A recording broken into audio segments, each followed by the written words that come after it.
Et c'est parti. Le docteur Pache a dit: toute prise de poids ou maladie est une échéance et non un accident, car les deux sont préparés de longue date par des fautes d'hygiène et de mode de vie.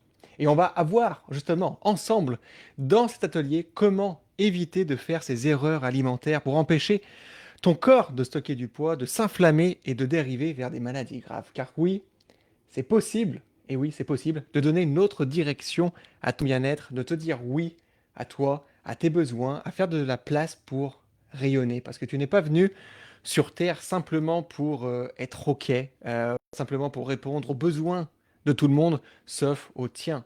Comme on dit, on ne vit qu'une fois, alors faisons de notre mieux pour laisser l'espace à ton bien-être intérieur, à être comblé et à te sentir bien dans ton corps et dans ta tête. Alors bienvenue tout le monde dans votre atelier du jour. Je vois Sylvia qui est avec nous, Nathalie, Sophie, hello tout le monde, Ivana.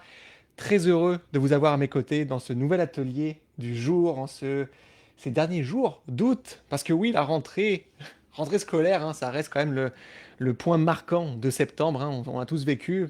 Peut-être qu'il y en a encore certains d'entre vous qui font des formations ou des écoles, mais on sait que c'est ce qu'on vit en général. Donc, bienvenue à tout le monde. Hello, Rosalie, Marie-Armelle. Génial. Très heureuse de voir aussi, très heureux de voir des personnes dans la méthode Y nous rejoindre dans ce live du jour. Je prends le temps aussi de célébrer toutes les nouvelles membres sur ce groupe gratuit, de oser se prioriser.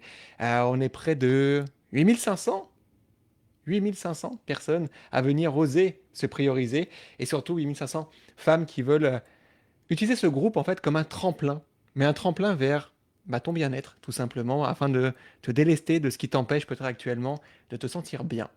Et tu as la bonne place. Et justement, dans cet atelier, on va pouvoir voir de belles choses aujourd'hui sur comment aider ton corps à combattre ce feu intérieur, à diminuer cette inflammation parce qu'elle te ronge, elle te nuit, elle te draine de l'énergie qui t'empêche justement de rayonner plus loin. Et justement, il y a des fois, il y a plusieurs choses qui peuvent nous bloquer. J'en parlais ce matin avec une future protagoniste qui vient de se lancer dans la méthode Y, justement, peut-être qu'elle nous écoute en ce moment. Et elle me disait que elle avait une certaine peur, elle avait une certaine crainte à faire des choses nouvelles, à oser justement se mettre en priorité. Et en fait, elle trouvait, ce qu'elle me disait, parce que elle avait ses craintes, parce qu'elle trouvait une certaine sécurité à rester dans ce qu'elle faisait actuellement. Que ce soit dans des habitudes de vie, que ce soit en maintenant des relations, des fois nocives ou qui drainent de l'énergie, ou justement en disant toujours oui aux autres au détriment de son propre temps. Et donc, pour elle, ce qu'elle m'expliquait, c'est que quitter ces vieux schémas, ça fait peur. Et c'est normal. Et je lui ai partagé en fait une analogie, et je pense que tu vas beaucoup aimer aujourd'hui dans cet atelier, c'est que qui permet aussi de mieux comprendre pourquoi on agit de la sorte. Et en fait, je lui disais, imagine, c'est comme la clôture, que toi aussi, que tu peux avoir aussi autour de ta maison. Imagine une clôture qui protège ta maison. On est d'accord que cette clôture, elle assure une certaine sécurité, elle assure une protection, elle limite votre territoire. Et imaginons que cette clôture soit aussi présente mentalement. Cette clôture, elle t'empêche aussi de sortir, elle peut t'empêcher d'explorer ton propre chemin. Surtout si cette clôture ne comporte pas, on va dire, n'a pas de porte de sortie. Là, tu te retrouves enfermé, oui, dans un endroit sécurisé, mais qui t'empêche de découvrir de nouveaux horizons. Et c'est pourquoi il faut trouver aussi un équilibre là-dedans. Quand on parle de oser se prioriser, c'est de comprendre que oui, on a très souvent construit une clôture qui est nécessaire, mais cette clôture qui nous protège, qui nous reste dans une situation confortable, pas forcément confortable à 100%, mais quand même confortable parce qu'on connaît, cette clôture doit être souple, elle ne doit pas être rigide. Elle doit donner envie de la franchir aussi. Et en fait, cette analogie, elle fait un lien avec notre sujet du jour, parce que tout est une question d'équilibre. Et c'est la même chose avec l'inflammation. Et tout n'est pas acheté dans l'inflammation, hein. C'est pas noir ou blanc. On en a besoin. Et je vais en prendre comme exemple plusieurs points. Je salue Aurélie qui nous rejoint, Magali, hello Magali, hello Corinne, hello Fanny, Elisabeth, Sylvie également, Marie, Manon qui est avec nous, Laurence. Hello tout le monde. Alors, utilisez le chat, hein, le commentaire. Venez partager avec moi vos interrogations, vos questions, ce que ça vous fait vivre comme émotion aussi cette inflammation. Et on va voir ensemble plusieurs signes. Donc n'oubliez pas, Je peux seulement donner de l'énergie et donner de l'enthousiasme et vous aider par rapport aussi aux informations que vous me partagez. Donc, je compte sur vous pour vous voir dans les commentaires. Et je reviens sur le point de l'inflammation, parce que ça va être le sujet du jour, vous l'avez compris. L'inflammation, comme je l'ai dit, on en a besoin. Initialement, une inflammation aiguë, elle est nécessaire pour guérir. On va dire que, on va prendre l'exemple, on va schématiser. L'inflammation, c'est un peu comme une alarme incendie dans ton corps. Elle se déclenche quand il y a une infection, une blessure, une coupure, par exemple. Et cette inflammation, elle est hyper importante parce qu'elle va permettre d'éliminer les agents pathogènes, les bactéries, les virus qui viendraient essayer de rentrer à l'intérieur. Elle permet de réparer les dégâts, par exemple, assez rapidement même, pour éviter qu'il y ait une hémorragie. Donc, en fait, sans cette réponse rapide d'inflammation, euh, eh bien, on resterait des fois coincé avec des infections qui vont s'éterniser tout le temps, avec des blessures qui peuvent s'aggraver. Donc, en fait, c'est vraiment une inflammation aiguë, c'est notre mécanisme de défense première pour rester vraiment en bonne santé. Donc, on comprend déjà, ok, tout n'est pas acheté dans l'inflammation. À l'inverse, nous avons l'inflammation chronique. Et l'inflammation chronique, c'est un peu comme une alarme incendie, on va dire, qui reste bloquée sur le bouton on, même s'il n'y a plus de feu. On est d'accord que ça fait mal aux oreilles hein, quand ça reste longtemps une alarme incendie. Peut-être que vous avez déjà vécu ça récemment avec des tests dans les bureaux. Pour être certain que ça fonctionne, bah, ça prend la tête, cette alarme incendie. Eh bien, le problème d'une inflammation chronique, silencieuse, c'est que cette alarme incendie reste sur on constamment. Et au lieu de protéger le corps, comme on l'a vu initialement, eh ben, elle peut commencer à causer des dégâts. Parce que à ce moment-là, cette inflammation, elle peut dégrader des tissus, justement favoriser un stress, on va dire, permanent à l'intérieur du corps. Comme toi, une alarme incendie peut nous taper sur les nerfs si elle reste une journée non-stop, bah, c'est la même chose pour cette inflammation qui serait chronique. Ça fatigue le corps, ça épuise le système immunitaire, ça favorise le développement sur le long terme de maladies. Parce que oui, les maladies cardiovasculaires, le diabète, ou même certains cancers, prennent toute leur origine dans l'inflammation. Parce que l'inflammation, oui, nuit et draine le corps, mais surtout, ça propage un terrain fertile pour toutes sortes de problèmes de santé. Donc, ce qu'on va voir, je salue Christelle qui est avec nous en ce moment. Ta mission en cette rentrée 2024, ou peu importe quand tu écouteras cette vidéo, certainement vont l'écouter peut-être en octobre, eh bien, c'est déjà de réduire le feu dans ton corps avant qu'il ne prenne plus d'ampleur, et aussi d'aider ton corps à éteindre cette alarme incendie. Parce que comme j'ai dit, cette alarme incendie qui reste sur on a un impact sur le long terme, mais aussi un impact direct actuellement sur ton bien-être physique et mental. Est-ce que vous comprenez déjà? Mettez-moi juste un pouce dans les commentaires. On a dit que l'inflammation, tout n'est pas acheté. Il y a l'inflammation aiguë qu'on a besoin pour venir guérir, puis il y a l'inflammation chronique silencieuse. Est-ce que c'est clair avec l'alarme incendie? Mettez-moi un pouce dans les commentaires, je veux vous voir. Yes, Marie. Maintenant, il faut comprendre qu'est-ce que ça peut causer, une inflammation chronique élevée. Qu'est-ce que ça peut causer, une alarme incendie qui reste sur on constamment? Eh bien, c'est simple. Première chose, parce qu'on parle beaucoup de se sentir mieux dans son corps, on parle de changement corporel, puis on sait qu'il y a plusieurs enjeux vécus des fois, avoir du poids qui s'accumule année après année, bah c'est impossible de perdre du poids avec une inflammation élevée. C'est impossible de retrouver de l'énergie ou l'envie de faire des activités s'il y a une inflammation intérieure qui nous draine, tout simplement.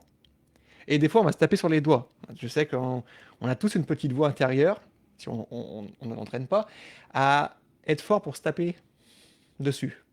Et là, on va dire, en fait, c'est pas parce que tu manques de volonté, hein, ou que tu n'es pas assez forte ou autre, c'est juste que des fois, ton corps n'a pas les ressources actuellement pour répondre à ce qu'on pourrait faire en termes d'activité, etc. C'est qu'il est déjà tellement sollicité de l'intérieur, ou aussi de l'extérieur, par les responsabilités professionnelles, familiales, eh ben, qu'il ne reste pas grand-chose comme énergie. Donc c'est difficile à ce moment-là, bah oui, de vouloir prendre du temps pour soi, ou de faire des activités pour soi, ou de faire du sport, etc. On parle souvent de bouger plus, mais est-ce qu'on a les capacités de le faire? Donc c'est important déjà de savoir reconnaître si ton corps est en état d'inflammation. Et Marie, comment on fait? On va en parler justement, si je vous donnais des pistes à la fin de cet atelier. Mais déjà, il faut reconnaître, est-ce que notre corps et avec justement une alarme incendie sur on. C'est Stéphanie qui est avec nous, qui nous rejoint. Et je vais vous donner quelques signes, en fait, pour apprendre à reconnaître un corps inflammé. Parce que quand on parle de oser se prioriser, je le dis très souvent, bah, il faut déjà reporter attention à ses propres besoins, être à l'écoute des signaux de nos pensées et de notre corps. Et pour ça, il y a plusieurs signes que ton corps peut t'envoyer actuellement qui peuvent indiquer justement une inflammation présente. Voici les indicateurs que je vous ai préparés, les plus courants qu'on voit. Déjà, avoir des douleurs dès le matin, que ce soit dans les muscles ou les articulations, ou avoir une sensation d'un corps coincé, tu sais, où chaque étirement, on disait que ça donne l'impression d'être un mannequin de vitrine là figé, d'être coincé dans un pyjama une pièce. Ok, ça peut nous indiquer que justement, il y a une inflammation intérieure. Au niveau hormonal, chez la femme, des règles douloureuses par exemple, ou des symptômes euh, de ménopause bien trop présents ou exacerbés, sont des signes potentiels d'inflammation intérieure. Des règles abondantes, signe d'inflammation. Des problèmes de peau, que ce soit acné, un vieillissement prématuré, rosacée, eczéma, tout ça sont des signes qui peuvent indiquer une inflammation intérieure.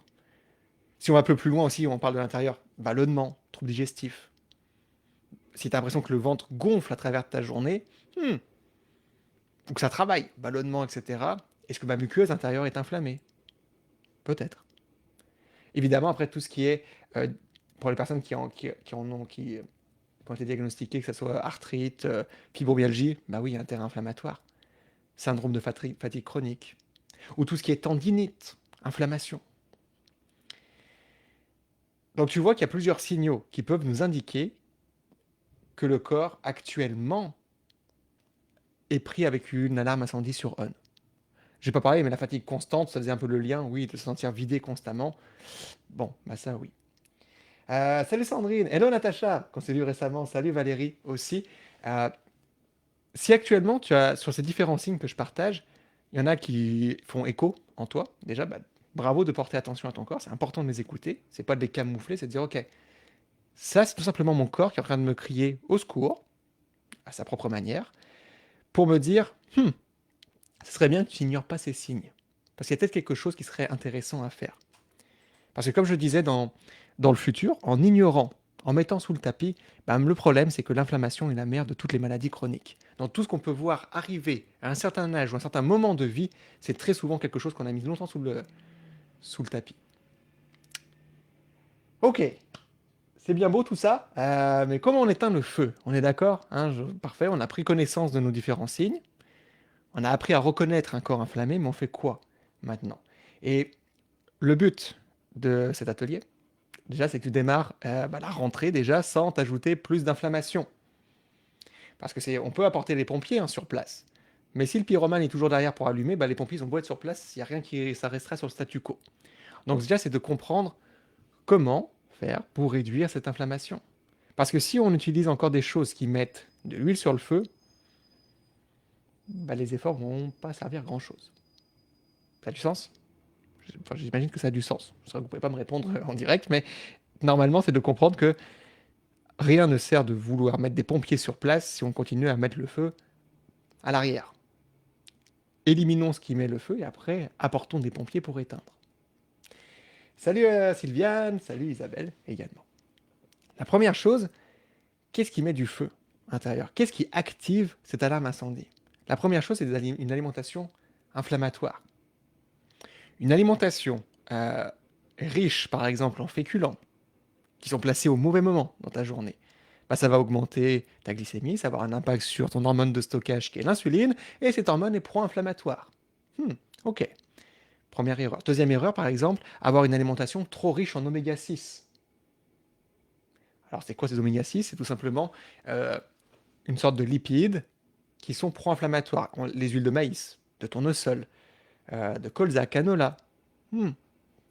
Ça augmente l'inflammation dans ton corps. Ok. Quels autres facteurs peuvent favoriser l'inflammation? Le stress chronique, par exemple. Bon. On sait qu'on vit tous un quotidien avec plusieurs choses à jongler entre tout ça. Mais il faut savoir que ce stress, le stress constant, en fait, stimule une hormone qui s'appelle le cortisol. Et le cortisol, c'est une hormone qui à long terme, va favoriser l'inflammation. Et ça va aussi affaiblir le système immunitaire. Et sur le long terme, ça peut laisser place à des cellules malveillantes qui pourraient se développer. Donc, comment on peut venir agir sur ce stress? Ce serait des choses intéressantes à l'explorer. Troisième chose, c'est l'exposition à des toxines. Fumer, par exemple, ou être en contact de fumée de cigarette, de consommer de l'alcool, alors même à raison de, on va dire, 1 ou 2 verres par jour, c'est nocif, ça en apporte des toxines inflammatoires au corps. Être exposé à des polluants environnementaux, à l'air pollué, ou à des produits chimiques, ou à des produits cosmétiques, par exemple, qu'on applique beaucoup sur notre corps, bah, tout ça peut provoquer une exacerbation de cette alarme incendie, de cette inflammation. Si on continue dans les facteurs naturels de santé, on a le sommeil également. Parce qu'un sommeil insuffisant, de mauvaise qualité, on va dire, où tu te réveilles le lendemain, tu as l'impression de ne pas avoir récupéré, bah ça empêche un corps de se régénérer, ça empêche un corps de récupérer. Donc si le corps ne peut pas récupérer, ça maintient un état inflammatoire. Le dernier point qui est important aussi à prendre en compte, c'est de voir comment le corps, des fois, il, il peut actionner un cercle vertueux, mais il peut très bien actionner un cercle vicieux aussi. La prise de poids ou le surplus de tissu adipeux de graisse peut favoriser l'inflammation. En fait, les cellules graisseuses, et particulièrement celles qui sont stockées, ce qu'on appelle la graisse viscérale, autour des organes, à l'intérieur du corps, eh bien, elles produisent des substances qui sont pro-inflammatoires. Ça veut dire qu'elles augmentent le niveau d'inflammation dans le corps. Ça veut dire qu'on a un tissu adipeux, on a des graisses, qui ont la faculté d'augmenter l'inflammation dans le corps.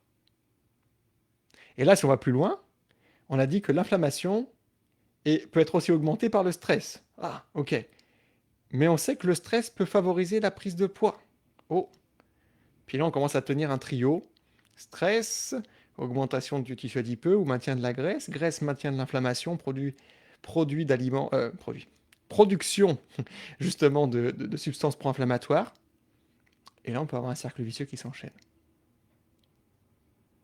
Donc vous voyez un petit peu le cercle infernal qui peut s'enclencher. C'est pour ça que je dis que c'est d'abord primordial de comprendre, ok, c'est quoi les endroits sur lesquels on peut se concentrer. On a parlé de comprendre comment on peut réduire une alimentation inflammatoire, le stress, l'exposition à des toxines, c'est quoi mon environnement, c'est quoi que j'applique sur mon corps, c'est quoi la qualité de mon sommeil, et mon poids, mon tissu adipeux, est-ce que j'ai beaucoup de graisse viscérale aussi qui peut favoriser l'augmentation de l'inflammation. Est-ce que ça a du sens actuellement de voir ça, de comprendre, de se dire, ok, tout est interconnecté. C'est pas juste une affaire, c'est tout un ensemble. Je salue Ramia qui est avec nous, Marilyn, Laurence, hello Laurence, j'espère que tu vas bien. Martine également qui est avec nous.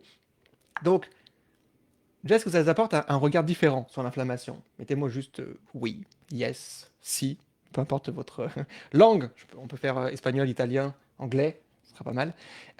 Si déjà ça donne une indication de comprendre, ok, l'inflammation, on a vu qu'elle était nécessaire dans certains cas, mais des fois trop présente. Ok, très bien. Maintenant, qu'est-ce qui favorise cette inflammation? On a vu différents points. Maintenant, qu'est-ce qu'on peut faire? Ça va être le point à regarder. Évidemment, on a parlé, il y a 8500 femmes sur ce groupe, il n'y a pas de recette magique bonne pour tout le monde. Et je pense à Corinne, Corinne, je sais qu'on va en parler justement en privé la semaine prochaine, par exemple au coaching ensemble, ou avec Angela, etc., pour venir aider plus spécifiquement là-dessus. Parce qu'il n'y a aucune recette magique. Ça fait 10 ans que je suis dans le domaine de la santé, ça fait 5 ans avec Sophie qu'on a créé, 5 ans, 2019, qu'on a créé la méthode Y, et on regardait, ça fait plus de 600 femmes qu'on a pu aider ces dernières années. Et on n'a jamais vu, deux situations ou deux contextes pareils. Vous êtes toutes uniques, hein. Alors oui, le corps humain est le même, mais la différence, c'est que ton passé, c'est que ton histoire, ton vécu, tes hormones, ta réalité professionnelle, ta réalité personnelle, ta flore intestinale, ton microbiote, tout est propre à toi. Donc, une solution unique, bonne pour tout le monde, ça n'existe pas. On est d'accord? Donc, il faut découvrir qu'est-ce qui fait ton unicité pour mettre ensuite en place, eh bien, tout simplement des solutions spécifiques. Alors, oui, il faut déjà apprendre les bases alimentaires. Je vous ai parlé de certains aliments inflammatoires et autres. Et on sait que tu as peut-être déjà vu un nutritionniste ou une nutritionniste qui peuvent t'enseigner à comment arrêter par exemple le fast-food et apprendre à manger bien, on va dire. Ou comment apprendre un petit peu à mettre tout dans ton assiette. Ça, c'est une première étape qui est intéressante. Mais maintenant que tu as fait cette étape-là, mais que tu désires aller plus loin pour prioriser tes besoins ou dans la compréhension justement du corps comme on le fait aujourd'hui, eh bien il faut prioriser une alimentation ou adapter une alimentation propre à tes besoins. C'est là qu'il faut venir individualiser cette assiette à toi, tout simplement. Donc il faut rehausser certains nutriments, certains aliments. Parce que pourquoi toi et moi on devrait manger la même chose? On n'a pas la même réalité hormonale, on n'a pas la même journée. Donc comment les choses doivent être adaptées? Donc c'est du précis. C'est pour ça que je dis maintenant, si aujourd'hui tu vises aller plus loin dans ta qualité de vie, dans tes changements corporels et énergétiques, il faut venir s'adresser à ces besoins spécifiques. Donc là, c'est d'aller chercher cette aide-là, dans une approche globale comme on vient de le voir. Parce que des fois, on se referme des portes très vite, hein. On croit avoir tout essayé, mais si on a le nez collé contre l'arbre, on perd des choses. Ou des fois, on pense avoir suffisamment de connaissances, mais il y a plein de choses que tu peux venir des fois explorer et apprendre, que ce soit sur le fonctionnement du foie, ta digestion, etc. Donc la première étape, déjà, quand on dit quoi faire, c'est de chercher de l'aide propre à toi et ne plus accepter des choses générales. La deuxième chose à faire, et là, qui peut être un petit peu plus générale, et qu'on va voir ensemble, mais qui est hyper important, et c'est une base qui n'est pas forcément mise de l'avant très souvent, c'est comment rééquilibrer ton ratio d'oméga 3 et oméga 6 dans ton alimentation. Je salue Valérie qui est avec nous, Joël, j'espère que tu vas bien, Sandrine aussi. Yes, c'est plus clair, génial. Sylvia, Isabelle, j'espère que tu vas bien aussi. Donc vous avez compris, hein, vous êtes toute unique, il y a des choses personnalisées à mettre en place. Maintenant, une chose importante à comprendre, c'est si vous maîtrisez votre ratio oméga 3, oméga 6 dans votre alimentation, bah vous allez voir que vous allez aider à réduire le feu et augmenter les pompiers. Et en fait, c'est simple, les oméga 3 et les oméga 6, ce sont des lipides, ça veut dire que ce sont des graisses. Et là, attention, le mot graisse ne doit pas faire peur. Je sais qu'il a été diabolisé, on a dit que ça tuait. Attention, alors déjà ça tue bien moins que le sucre, on est d'accord. Et de deux, les graisses alimentaires, certaines graisses alimentaires sont essentielles pour la fabrication de tes hormones. Et plus précisément de tes hormones sexuelles. Donc très souvent, on fait réduire des bons choix d'aliments, de lipides, mais pour causer d'autres problèmes. C'est pour ça que je dis les graisses ont leur place. Par exemple, sans lipides, sans bonne graisse, bah, tes hormones sexuelles peuvent être moins présentes. Donc ce qui peut entraîner au niveau changement hormonal des enjeux, ce qui peut entraîner une peau qui vieillit plus rapidement, et oui, ça peut entraîner des enjeux sur ton humeur, ça peut entraîner des enjeux sur ta libido aussi. Donc, après avoir dit ça, on veut des graisses, et on veut les bonnes graisses évidemment. Et dans la gestion de l'inflammation, on a besoin d'un équilibre entre l'apport d'oméga 3 et l'apport d'oméga 6. Et aujourd'hui, en France, Belgique, en Europe, on va dire, et au Québec, eh bien, les habitudes alimentaires sont beaucoup trop riches en oméga 6. Donc, qu'est-ce qui se passe? C'est qu'à chaque repas, on vient réveiller le volcan de l'inflammation. On vient augmenter le son de cette alarme incendie. Donc, si on comprend tout ça, est-ce que c'est clair actuellement? Dites-moi dans les commentaires, je te salue. Mettez-moi un pouce, je salue Estelle, Sabrina aussi qui nous rejoignent dans ce live du soir. Il faut commencer par réduire cet apport en oméga 6. On l'a dit, rien ne sert d'apporter des pompiers sur place si on augmente le feu derrière. Ça sert à rien. Ok, mais oméga 6, c'est quoi? Et là, tu peux prendre en note maintenant. Si c'est la première fois que tu entends parler de ça, prends-les en note et tu feras le tour de tes placards pour te dire, ou tu regarderas tes repas, tu dis, ok, peut-être que j'en ai un petit peu trop dans mon quotidien. L'huile de maïs, on en a parlé un petit peu plus tôt. L'huile de tournesol, l'huile de pépin de raisin, l'huile d'arachide, l'huile de colza, canola, au Québec. Bah déjà, ces 5 types d'huiles végétales contiennent des oméga 6. Et si on en consomme très souvent, bah tu comprends qu'avec le briquet, c'est comme si j'étais derrière à chaque fois de la paille pour essayer de mettre feu. Comment on peut réduire ça? Maintenant, il y a autre chose à aller voir. Parce qu'on a parlé des huiles, mais il y a d'autres aliments qui sont riches en oméga 6. Par exemple, les viandes qui proviennent d'animaux nourris aux céréales et au maïs. sont très riches en oméga 6 comparé à des viandes nourries au pâturage, à l'herbe ou à l'extérieur, qui sont en plein air tout simplement. Maintenant, les produits laitiers, par exemple de vaches nourries aux céréales et au maïs, riches en oméga 6. Ok. Les œufs provenant de poules nourries aux céréales et au maïs. Ah. Donc, est-ce que dans ma journée, quelle est la présence de ces huiles que je viens de citer? Quelle est la présence de la qualité de mes choix de protéines? Est-ce que ce sont des animaux qui sont nourris au maïs et aux céréales? Ah, bah, j'ai d'apporter encore plus d'aliments riches en oméga 6 à ce moment-là dans mon alimentation. Et des fois, on peut aller plus loin. Euh, Là, tu le sais évidemment, je vais rien apprendre grand-chose de nouveau, mais tous les produits transformés, on le sait, qui nous tuent à petit feu. Les aliments frits, les chips, biscuits, margarine, etc. Il n'y a rien de bon là-dedans, mais c'est très riche en oméga 6. Marie demande si les œufs et les tâches bio, c'est mieux. Il faut s'assurer que bio, pas forcément. Il faut s'assurer est-ce qu'ils ont été nourris, pas au maïs, et pas uniquement aux céréales. Bio veut juste dire, par exemple, qu'ils ont été nourris avec des aliments qui ne contiennent pas de pesticides. Mais si je nourris mon bœuf, par exemple, de maïs, je dirais, cool, c'est de maïs bio, cool, c'est bio, mais j'ai une viande nous remplie d'oméga 6. Et là, on va dire, attention, les graisses ou la viande, c'est dangereux. Oui, mais c'est parce que c'est un peu plus riche en oméga 6 et pro-inflammatoire, donc je maintiens un contexte inflammatoire qui va en train de me drainer l'énergie, qui est en train tout simplement de favoriser un terrain propice pour le développement de maladies. Donc, commence par faire ça. Commence par regarder, ok, à travers ma journée, si je consomme des viandes animales, avec quoi je les fais cuire? Ok, je fais cuire avec l'huile de tournesol, j'ai une qualité de viande qui n'est peut-être pas optimale, donc qui est riche, qui est de la viande nourrie au maïs. Ok, à côté de ça, j'ai peut-être un petit gâteau, chips, etc. Oh, ok, j'ai mon cocktail d'oméga 6 là qui maintient mon feu intérieur. Peut-on vraiment trouver cette info quand on achète? Oui, vraiment, ils vont le mettre de l'avant. Marie, je sais pas si tu es en France, Québec, Suisse ou Belgique peut-être. Aujourd'hui, c'est mis de l'avant. Si vous allez dans vos agriculteurs ou directement chez votre boucher, posez-lui la question. Posez-lui la question. Ok, elle vient d'où la bête? Où est-ce qu'elle a été nourrie? Donc tu vois, et je te garantis, vraiment, je te garantis que si tu aides ton corps, que tu lui écoutes, comme on a fait aujourd'hui, à prendre connaissance des signes qu'il t'envoie, que tu lui apportes ce dont il a besoin, mais aussi que toi, tu te fais la place pour ton bien-être, eh bien ton corps te le rendra en retour. Mais tu vois, rendu à un niveau où tu maîtrises déjà l'alimentation, où tu cuisines des plats maison, etc., ben maintenant, il faut rendre plus spécifique, plus unique, propre à toi.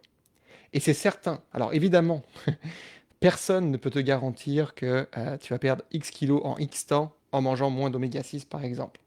Chaque personne est unique, on l'a dit. Mais si toi, tu t'autorises à prioriser ton bien-être, eh bien, je te garantis que de belles choses vont arriver. Dès que ton corps a trouvé son juste équilibre, bah, ça va avancer. Bah, tu comprends que c'est pas juste l'inflammation qu'il faut considérer. On a fait d'autres ateliers où on parle de la gestion du stress, le cortisol. On parle de la gestion de nos pensées. On parle de la gestion de notre humeur. On parle du système digestif.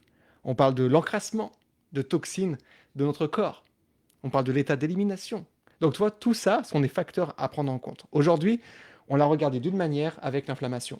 Génial. On a appris des choses, on regarde un peu, ça nous prend des prises de conscience ou des pistes de réflexion. Parce qu'il faut bien commencer quelque part. On est d'accord. Mais après, il faut venir aller chercher des choses plus spécifiques. Maintenant, on oublie le maïs. De manière générale, je dirais oui. Alors après, ça dépend de chaque personne, ça dépend de l'état inflammatoire, ça dépend de l'unicité de chacune. Bon, comme maintenant te connaissant évidemment, puis te suivant dans la méthode Y, oui, clairement. Hello Virginie, la team Y. Hello Sandra, yes. Donc tu vois, c'est pas juste l'inflammation qu'il faut considérer, c'est toujours un ensemble. Il faut bien commencer quelque part. Et si actuellement, des fois, tu ne sais plus quoi faire, que tu es paralysé par toutes les informations que tu as, ou que tu vois passer sur Internet, parce qu'il y a plein de choses, hein, on est d'accord. Puis quand il y a plein d'informations, on fige. Et on ne sait même plus trop quoi faire. Bah, on pourra en parler. Écris-moi dans les commentaires ou écris-moi un message privé, puis on verra si on peut te guider. On peut te partager une ressource sur ce groupe gratuit pour t'aider à y voir plus clair.